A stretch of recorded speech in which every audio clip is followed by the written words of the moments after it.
Israel और हूतियों के बीच जारी जंग अब एक बार फिर चरम पर पहुंच चुकी है।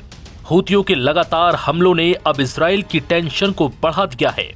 हूतियों के प्रधानमंत्री समेत कई कैबिनेट मंत्रियों की एयर स्ट्राइक में मौत के बाद हूती विद्रोही लगातार इजराइल पर हमला कर रहे हैं। हमास और फिलिस्तीनियों के समर्थन में यमन के हूती संगठन ने लाल सागर में इजरायली जहाजों को निशाना बनाना शुरू कर दिया है और इजराइल पर कई मिसाइलें भी दागी।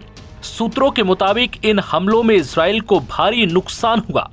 इन हमलों के बीच इजराइल और हूती संगठनों ने एक दूसरे पर हमला करना भी शुरू कर दिया। इस बीच हूती संगठन ने इजराइल पर ड्रोन हमले किए हैं। जानकारी के मुताबिक हूती संगठन ने इजराइल के दक्षिणी हवाई अड्डे पर जमकर हमले किए।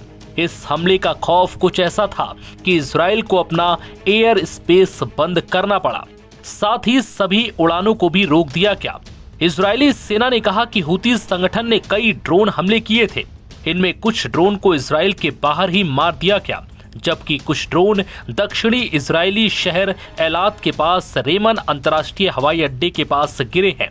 इस हमले में भारी नुकसान होने की संभावना जताई जा रही है।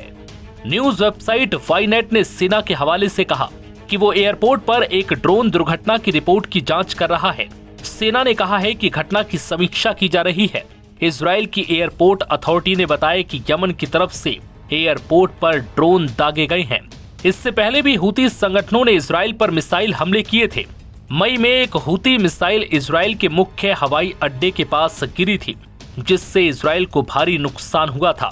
इस हमले में कम से कम 4 लोग जख्मी भी हुए थे और कई एयरलाइंस कंपनियों को महीनों तक इजराइल के लिए अपनी उड़ानें रद्द करनी पड़ी थी। बाद में इजराइल ने यमन की राजधानी सना स्थित मुख्य हवाई अड्डे पर हमला कर उसे नष्ट कर दिया था। बता दें कि इजराइल गाजा में लगातार हमला कर रहा है। जानकारी के मुताबिक इजराइल के हमलों में गाजा में 63,000 से ज्यादा लोगों की मौत हो गई है। अब हालात ये हैं कि लोग भूखमरी से दम तोड़ रहे हैं। इजराइल से दुनिया भर के नेता सीज फायर की मांग कर रहे हैं, लेकिन इजराइल सीज फायर करने को तैयार नहीं।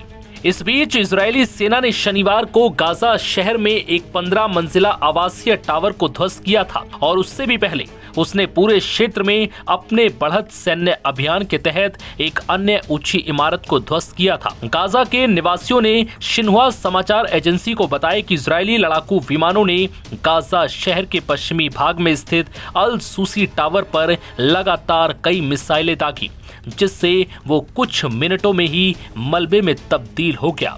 नव भारत टाइम्स की रिपोर्ट।